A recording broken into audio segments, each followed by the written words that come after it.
You ever notice how some people instinctively lower the TV volume when a commercial comes on, even though it's already quiet? Or how they'll drive for 20 minutes without music, perfectly comfortable with their own thoughts, while the rest of us reach for a podcast like it's emotional oxygen? I used to think that was just a quirk. Then I started paying attention, and I realized it's not random at all. There's something about people who grew up in the 1960s. Not all of them, but enough that you start to see a pattern. They carry this quiet, unshakable steadiness.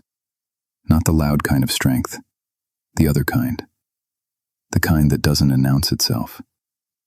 And the more I looked into it, the more I realized they were shaped by an era that sat right between chaos and calm, between freedom and abandonment, between togetherness and emotional silence. Most of them don't even realize how much it affected them. But once you see it, you can't unsee it. So let's talk about what that actually looks like. Because underneath the surface, there's a lot going on. The kid who learned independence too early. Picture this: a child, maybe 7 or 8 years old, walking home from school alone, keys jangling in their pocket. They let themselves into an empty house. No one's home yet. No text messages asking where they are. No GPS tracking their every move.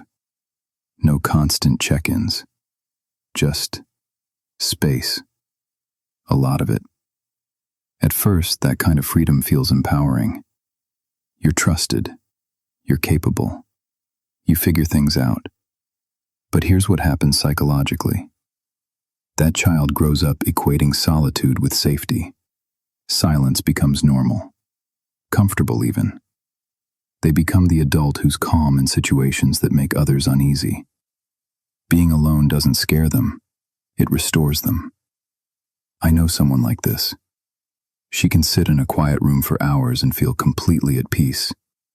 Meanwhile, I'm scrolling my phone after 5 minutes because the silence feels loud. But here's the catch. When you learn independence that early, asking for help becomes complicated. Because needing something wasn't part of the original deal. You figured it out. You waited it out. You handled it. So now, decades later, she'll say, "I'm fine," and genuinely believe she should be fine, even when she's drowning. And the hardest part? She won't even realize she's doing it. If you've ever said, "I'm fine," when you absolutely weren't, and felt guilty for even considering asking for help, this might be you. The one who feels deeply, but says little. Growing up in the 60s often meant fewer words for feelings. Not because emotions didn't exist. They were everywhere. Vietnam on the evening news. Protests. Assassinations. The world was burning. But nobody sat you down and asked, "How does that make you feel?"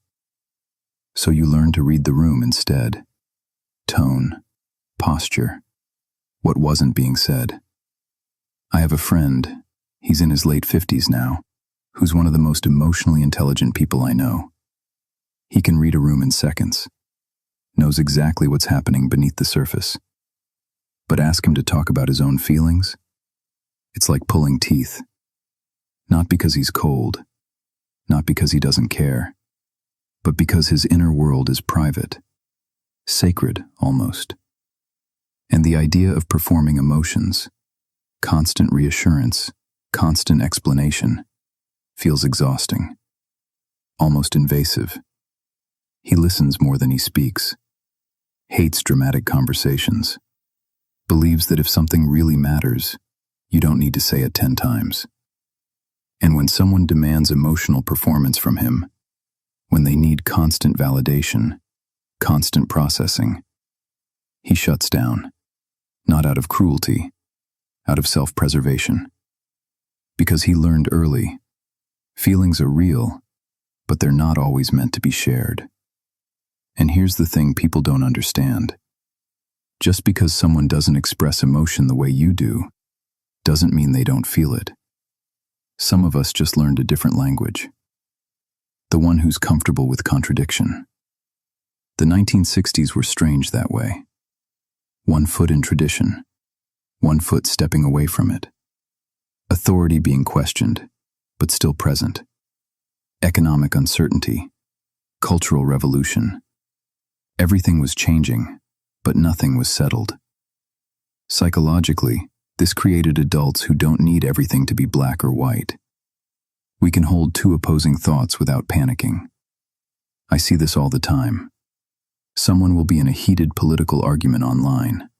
Everyone's very sure, very loud, very definitive. And there's always one person who says, "I think you're both kind of right, and both kind of missing the point." And everyone thinks they're being dismissive, or centrist, or intellectually cowardly. But really, they just survived an era where certainty collapsed every other week. They learned not to trust extremes, not because they're cynical, because they've seen what happens when everyone's convinced they're right. This makes them skeptical of trends, suspicious of bandwagons, a little out of sync with modern life, where everyone has to pick a side immediately. And yeah, people call them detached. But really, they're just not built for emotional chaos on demand. The one who endures without drama. There's a type of person who doesn't announce burnout, doesn't dramatize hardship. They just adapt. I'm thinking of my aunt right now.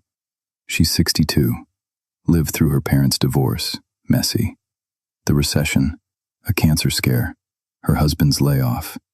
And if you ask her how she's doing, she'll say, "Oh, fine. Could be worse." And she means it. Not because she's repressing, not because she's in denial, but because she learned early. Life moves on whether you're ready or not. So when things go wrong, people like her adapt quickly. Too quickly sometimes. They minimize their own pain because compared to what they've already survived, this doesn't feel like it qualifies. But here's the hidden psychology. Resilience can mask unresolved grief. Just because you handled it doesn't mean it didn't affect you. My aunt can't sit still, can't rest without guilt. When things are calm, she gets uneasy, because part of her is waiting for the next disruption. Peace feels unfamiliar when chaos was once normal. And nobody tells you that survival isn't the same as healing. You can be completely fine and completely exhausted at the same time. The one who misses something they can't name. And then there's the quietest pattern of all. The person who doesn't say everything was better back then, but who misses textures, slowness, imperfection, waiting. They remember boredom, not as trauma, but as space, time to think, to wander mentally, to exist without constant stimulation. I feel this one myself, and I'm not even from that generation. But when I talk to people who grew up in the 60s, they describe something I recognize. A certain rhythm, a nervous system calibrated to a different pace. They prefer physical books, long walks, conversations without multitasking. They value presence, even if they don't talk about it. And when the world feels too fast, too optimized, too loud, they feel a quiet ache, not to go backward, but to reconnect with something human that feels like it's slipping away. So, which one are you? Or maybe you're a blend, a little independence here, emotional restraint there, a calm exterior shaped by an unpredictable past. Because growing up in the 1960s didn't just influence taste in music or parenting styles. It shaped nervous systems, expectations, the way trust forms, the way silence feels. And if you recognize yourself in any of this, or someone you love, you're not outdated. You're not disconnected. You're carrying a different kind of intelligence, one built in the spaces between things. Here's what I know.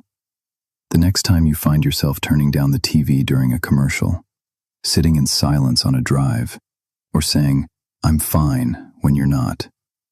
Remember this. You're not cold. You're not broken. You're fluent in a language most people never learned. And that language? It's called survival. More next time. Thanks for being here.